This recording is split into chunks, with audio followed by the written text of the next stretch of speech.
Salut les peintouilleurs! Bienvenue sur cette nouvelle vidéo de peinture. Vous le reconnaissez sûrement, ce bouclier, je vous l'ai déjà présenté il y a quelques semaines pour voir avec vous une recette d'oxydation bleutée que j'aime beaucoup et que j'utilise très souvent sur mes métaux orangés, que ce soit des métaux style cuivre ou style bronze ou style totalement inventé. Euh, c'est une recette qui marche très bien sur les figurines d'expo ou sur les figurines de jeu. C'est clairement de l'effet waouh qui se voit de loin. Donc je trouve ça très efficace. J'espère que vous avez eu le temps de tester cette première recette et qu'elle vous a plu. Puisque je vous avais déjà parlé la dernière fois d'un second tuto avec une recette plus verdâtre. Et ben c'est aujourd'hui qu'on s'y colle et qu'on voit ça ensemble. Notre cobaye du jour, c'est donc logiquement le bouclier en métal de Maximus. Alors pour rappel, c'est le bouclier de cette figurine, qui est une figurine donc en métal, un skin alternatif de Maximus pour le jeu Aristeia, donc édité par Corvus Belli et distribué en France par Légion Distribution. Encore un grand merci à Légion pour l'envoi de cette figurine. Elle aurait été vraiment pour le coup très utile, hein. On aura vu 2 tutos sur le bouclier. Je vous ai aussi fait un tuto sur la lance. Et je réfléchis très sérieusement à faire un tuto sur la cape et sur le casque. Ça viendra très probablement dans les mois à venir. Donc vraiment une figurine très sympathique, pleine de textures et de matières différentes. Elle est assez balèze, donc ça permet de bien s'amuser. Soit pour le jeu, soit pour de l'expo, vraiment du chouette pitou. Donc encore un grand merci à Légion.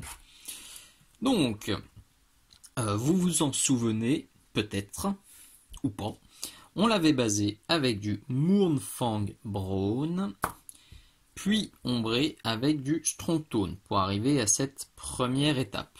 Donc évidemment, la dernière fois, je l'avais peint dans ce sens-là, donc les coulures descendaient. On avait le M de Maximus. Aujourd'hui, on va peindre le W de Waximus. Donc après ce premier ombrage, on va commencer à ombrer avec quelque chose de bien verdâtre, à savoir le Scurvy Green. On secoue bien, on entend la petite bibille à l'intérieur, je mets des petites billes dans tous mes pots. Ça permet de mieux mélanger et de mélanger plus rapidement. Et pour cette première étape, je prends un pinceau vraiment bas de gamme.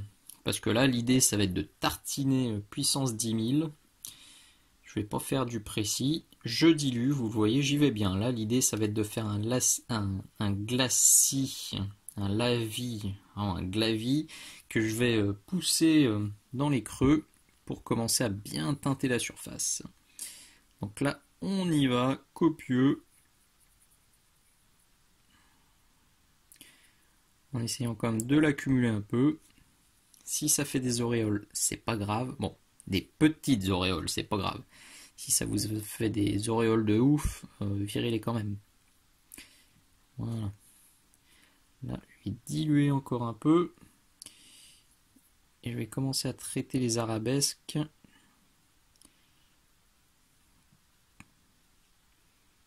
Voilà, rien de bien sorcier. Hop là, je finis de traiter les arabesques tranquillement. Au fur et à mesure. Tac. Faudra peut-être que je retouche un peu.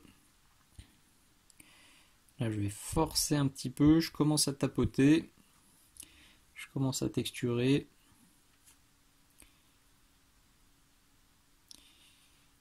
Hop là. Comment virer un peu? Là, j'ai été généreux. Voilà, un coup de sèche-cheveux et on va déjà voir ce que ça donne comme ça. Si vous avez dilué autant que moi pour ce premier passage, et c'est pas assez marqué. Donc vous voyez, j'en ai remis un peu sur la palette et je vais refaire un second passage. Exactement le même principe. Simplement, je vais marquer un peu plus les creux. Je vais peut-être un peu plus localiser aussi. Hop. Vous voyez, je décharge un petit peu et je commence à lisser ici pour pas faire n'importe quoi. Dans les creux, je vais y aller. Là, tout le tour, je vais y aller. Hop. Là en dessous, je vais y aller. Donc vous voyez, j'en applique. Je nettoie. Et puis je viens quand même tapoter sur les transitions pour que ça soit pas trop violent. Je peux commencer déjà à marquer un peu la coulure. Idem là-haut. Je vais commencer à tirer là aussi vers le bas. Là j'ai bien rincé le pinceau. Voilà. Je vais faire ça gentiment de partout pour que cette fois-ci ce soit un peu plus net. Voilà, après le deuxième passage, c'est beaucoup plus probant. Donc on peut maintenant insister un peu avec du Sybarite Green de chez Citadel Games Workshop. Donc cette fois, je vais prendre un bon pinceau pour faire quelque chose de plus précis et de plus contrôlé. Alors en l'occurrence, je refais un aparté pinceau, je vais le faire assez fréquemment dans les prochaines vidéos. J'utilise maintenant depuis des mois cette gamme-là. Donc les DaVinci Maestro série 10, taille 0 ou taille 1. Ils sont sur la boutique Minisoc si vous voulez les tester. Perso, je les adore. La pointe est vraiment très bonne, elle tient bien dans le temps. Si tant est que, évidemment, on prend le temps de nettoyer son pinceau après chaque session et surtout qu'on ne sort pas la peinture des pots et on ne fait pas les mélanges avec son joli pinceau. Vous voyez, pour les mélanges et sortir du pot, j'ai celui-ci. Et pour peindre, j'ai mon DaVinci Maestro qui me plaît beaucoup. Voilà, si ça vous intéresse, si vous voulez tester, je vous mets le lien directement vers la page des pinceaux sur la boutique Minisoc. Allez, on dilue un peu. Alors là, méfiance, hein. C'est assez clair comme teinte, ça va beaucoup plus marquer, donc va falloir faire gaffe. On se met dans le champ, un petit focus des familles, et j'y vais. Je le vois immédiatement, là, la surface est encore un peu chaude parce que j'ai passé un coup de sèche-cheveux. Ça séché immédiatement, on voit tout de suite que là, va falloir faire gaffe. Parce que là, on a de la teinte qui marque. Hop.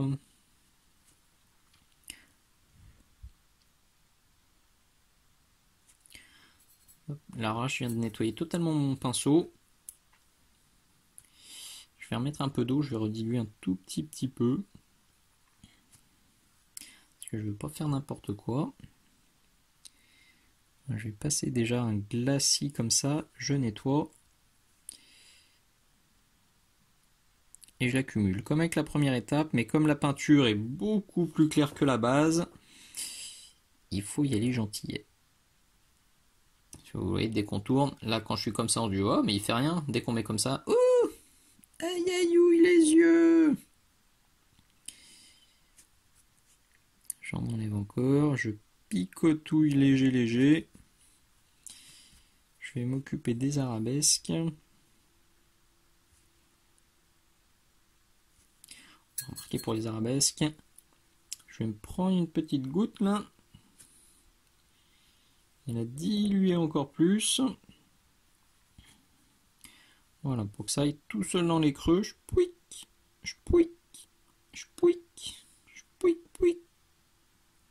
Voilà, pas besoin de se prendre trop la tronche avec ce genre de truc.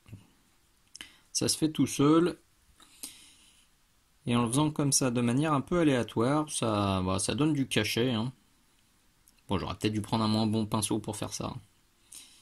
Pauvre petit père. Je le nettoierai bien après pour me faire pardonner. Hop. Et aussi, je vais commencer à insister sur ma petite coulure là. Alors, il faut que je reste à peu près dans le champ. Donc j'en mets là-haut.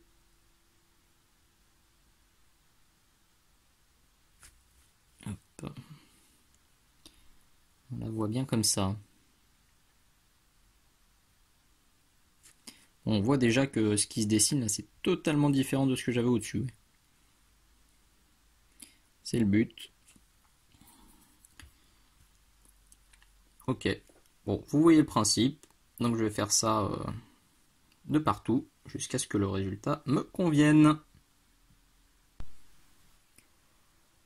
On commence à avoir quelque chose de pas dégoûtant du tout, de bien marqué, et ça je vous garantis que déjà sur une table de jeu, ça ressortirait pas mal du tout, mais on va quand même pousser un petit peu le travail en rajoutant des couleurs un peu plus claires.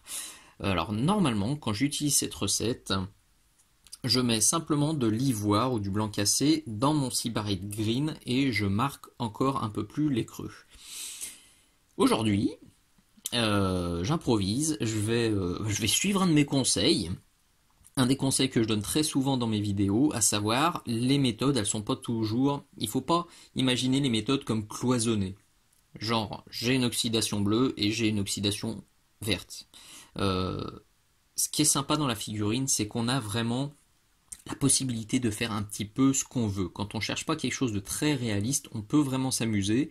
Et aujourd'hui, comme je vois tout ce bleu au-dessus, je me dis, rajouter un peu de bleu dans mon verre, et ben ce serait pas déconnant et ça pourrait enrichir ma teinte. Donc, j'espère que ce sera pas dégoûtant, sinon je retournerai tout, ce serait ballot. Mais je vais vous rajouter un peu de bleu-vert dans le verre pour voir ce que ça peut donner. Je pense que ça va enrichir la teinte et que ça sera très très sympa. Donc, je vais pas en mettre de partout là, c'est vraiment l'idée, c'est d'apporter quelques nuances à droite à gauche pour pas être mono bleu, mono vert. Ça devrait être pas mal du tout. Alors, où est-ce que je vais en mettre? Pour tester, vous voyez, un petit point planqué là-bas au fond.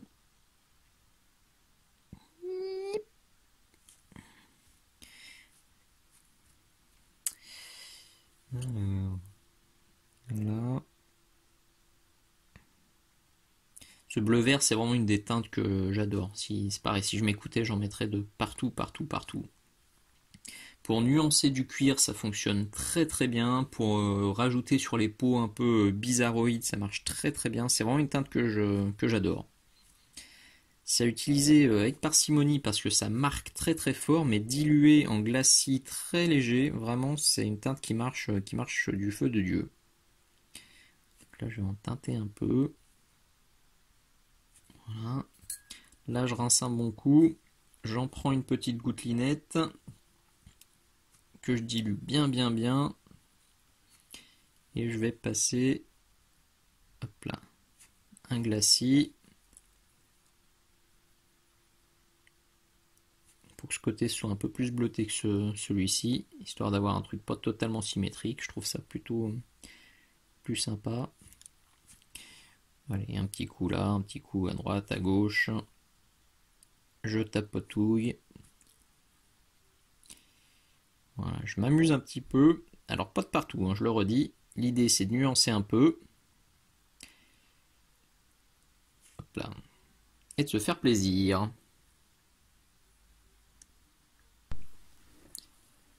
Si vous le souhaitez, vous pouvez tout à fait vous arrêter là. On a déjà un résultat franchement qui fait le café, hein. Moi je trouve que ça marche déjà très très bien, mais vous me connaissez, je vais pousser encore un petit peu le détail. On voit quand même bien, vous voyez. Donc là, on a que du sybarite et là, c'est du bleu vert. Donc perso, je trouve ça plutôt sympa. Je trouve que ça ajoute quelque chose. Donc comme d'hab, n'hésitez surtout pas à faire vos essais. Rajoutez un petit peu de bleu dans le vert ou un petit peu de vert dans le bleu. Plus la teinte sera riche, plus ce sera rigolo à faire et plus ce sera intéressant au final. Dans la mesure évidemment du raisonnable. Faut pas que la figurine ça devienne du grand n'importe quoi, un arc-en-ciel, mais là on reste dans des teintes proches qui se complètent parfaitement bien. Donc pour aller un peu plus loin, je vais simplement prendre mon off-white, donc mon blanc cassé, mélanger avec le Sybarite Green. Ce mélange il est là, c'est du 50-50. Hop, j'en ai plein les doigts, super. Hop. Et on va marquer quelques petits points d'oxydation ultime avec ce mélange. Alors là ça va peut-être pas être super super flagrant sur mon exemple, parce que c'est vrai que là je vais plutôt le concentrer dans les creux. Je vais quand même essayer de bien vous montrer. Alors on refait le focus. Alors j'ai revisionné les séquences précédentes, je me suis rendu compte aussi que la balance des blancs avait tendance à s'amuser un peu, à donner un résultat plus bleu que ce que j'ai en main. Donc là aussi, pour le résultat final, regardez plutôt la photo de couverture, ça sera plus proche de la réalité. Donc là, je vais venir insister évidemment sur cette coulure. J'en remets un peu.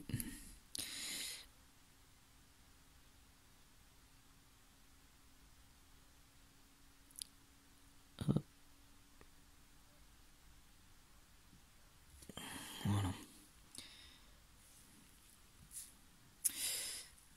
Un petit peu là, c'est là que ça se concentre le plus. Un petit peu là. Là, je vous remontre aussi.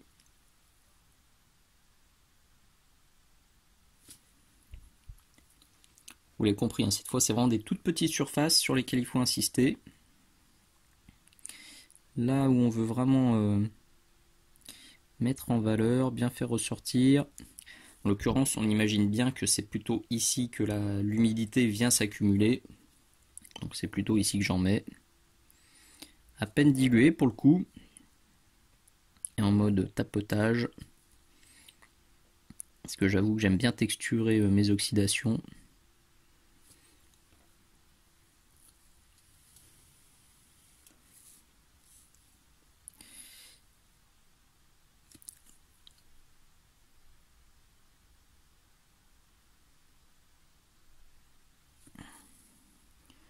Ouais, ça vient gentiment.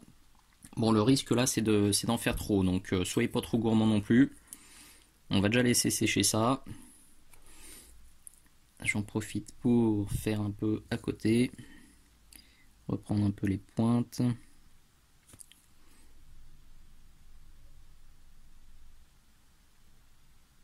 Gentiment. Faut pas que ce soit too much.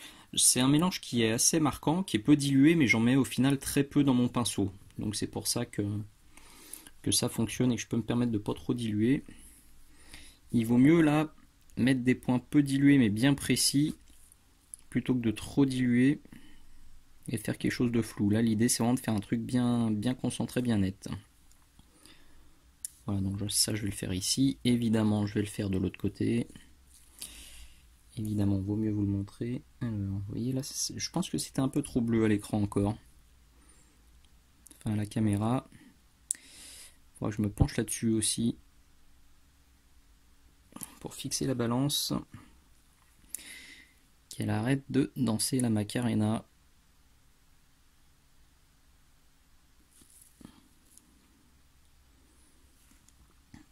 Allez, encore 2-3 petits points comme ça. Et on sera au bout. Et nous voilà au bout de ce nouveau tuto. Bon, vous le voyez, j'ai été bien copieux hein, pour le coup avec le dernier éclaircissement parce que je voulais vraiment que ça ressorte bien. Ça ressort même vachement plus que sur le premier tuto où j'avais pas forcé autant les couleurs claires. Donc bon, c'est plutôt sympa et pour le coup, on a vraiment un rendu totalement différent du premier tuto. Donc c'est cool. Donc vous pouvez évidemment soit faire vert, soit faire bleu, soit mixer les deux. Là c'est open bar, à vous de faire votre petite sauce pour que ça vous plaise, alors que ça vous plaise en termes de couleur évidemment, et que ça vous plaise en termes de qualité, en termes de finesse. Moi si je m'écoute, là c'est pas assez fin, ça manque encore un peu de boulot, les dégradés sont un peu grossiers, je pourrais passer encore une demi-heure, 1 heure sur ce bouclier pour vraiment accrocher à 200%. Mais quand je me dis que j'ai fait ça en 25-30 minutes, ça me convient. L'idée, c'est toujours pareil, c'est de trouver le bon compromis entre le temps que vous allez passer dessus et le rendu final qui doit vous plaire. Donc c'est un compromis à faire, c'est des tests à faire pour réussir à trouver le compromis idéal. Hop, je vous refais un petit coup de focus. Bon là encore, j'ai l'impression que c'est un poil plus bleu. Là, on est pas mal. Là, on est pas mal du tout. Je pense que sur une table de jeu ou sur une figurine d'exposition, ça ferait parfaitement le job, ça ressortirait bien. Vous pouvez en faire encore plus oxydé si vous avez un vieux, une vieille relique, une vieille statue ou un ornement sur un bâtiment. Évidemment, vous pouvez en mettre moins si vous voulez moins d'oxydation. Voilà, une fois de plus, cette vidéo c'était une avant-première Patreon, donc mes abonnés ont pu la voir au moins 2 mois avant tout le monde, donc je vous remets le lien ici. Si vous voulez aller faire un petit tour, voir les avant-premières et les vidéos exclusives que je propose là-bas.